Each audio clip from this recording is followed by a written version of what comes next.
ஞாபகம் இருக்குங்களா? உங்ககிட்ட ஒரு 2 வாரத்துக்கு முன்னாடி சீவக்கா பொடி வாங்கியிருந்தேன். ஆனா வாங்கும்போது பார்த்தீங்கன்னா, பயந்துட்டு தான் இருந்தேன். ஏன்னா, எனக்கு வந்து டாண்ட்ரஃப் கொச்ச கொச்சன்னு நெறையா இருக்கும். யூஸ் பண்ணி பார்க்கலாமா? வேணாமா? அந்த மாரி தாட்ல தான் வாங்குனேன். ஏன்னா நெறைய பேர்கிட்ட வாங்கி ஒரு ரிசல்ட்டுமே கிடைக்கல. அதே சமயம் பார்த்தீங்கன்னா, என்னோட டாண்ட்ரஃப்பும் கிளியர் ஆகல. அமௌண்ட் தான் நெறைய வேஸ்ட் பண்ணேன். ஆனா உண்மையிலேயே சொல்றேன், சீரியஸா சொல்றேன்.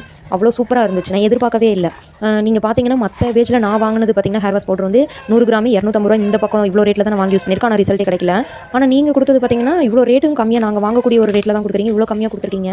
ஆனா எப்படின்னு தெரியல. அவ்ளோ ரிசல்ட் இருக்கு. என்னோட தலையில பார்த்தீங்கன்னா, உங்களோட ஹேர் வாஷ் பவுடர் அப்ளை பண்ணுறதுக்கு முன்னாடி எண்ணெய் தேய்ச்சிட்டு அதுக்கப்புறம் தான் நான் போய் குளிக்க போவேன். எண்ணெய் அப்ளை பண்ணிட்டு அவ்ளோ எண்ணெய் அப்ளை பண்ணிட்டு போய் குளிச்சேன். ஆனா ஹேர் வாஷ் பண்ணதுக்கப்புறம் பார்த்தீங்கன்னா, அந்த ஆயில் ஒண்ணு கூட இல்ல. சீவக்கால மேக்ஸிமம் பார்த்தீங்கன்னா, ஆயில் வந்து அவ்வளோக்கும் போகாது. அளவா தான் நுரைப்பு தன்மையும் வரும். ஆனா உங்களோடது பார்த்தீங்கன்னா, என்னோட ஆயில் ஒண்ணுமே இல்ல. நல்லா பஞ்சு மாரியே நல்லா ஷைனிங்கா இருக்குது. ஆயில் எல்லாமே கிளியர் ஆயிடுச்சு. டாண்ட்ரஃப்மே பார்த்தீங்கன்னா, 2 வாரமா யூஸ் பண்ணிட்டு இருக்கேன். சூப்பரா இருக்கு. எனக்கு ரொம்ப பிடிச்சிருக்கு. நான் கூட சளி பிடிக்குமோ அப்படி இப்படின்னு பயந்துட்டு இருந்தேன். என் பொண்ணுக்குமே யூஸ் பண்ணேன். சூப்பரா இருக்கு சிஸ்டர். ரொம்ப தேங்க் யூ. என் ஹேரோட பிக்சர் கூட இது அப்லோட் பண்ணியிருக்கேன் பாருங்க. சூப்பரா இருக்கு சிஸ்டர். உண்மையிலேயே நல்லா பஞ்சு மாரி இருக்கு. எண்ணெய் பிசுக்குலாம் இல்லாம அவ்ளோ சூப்பரா இருக்கு. ரொம்ப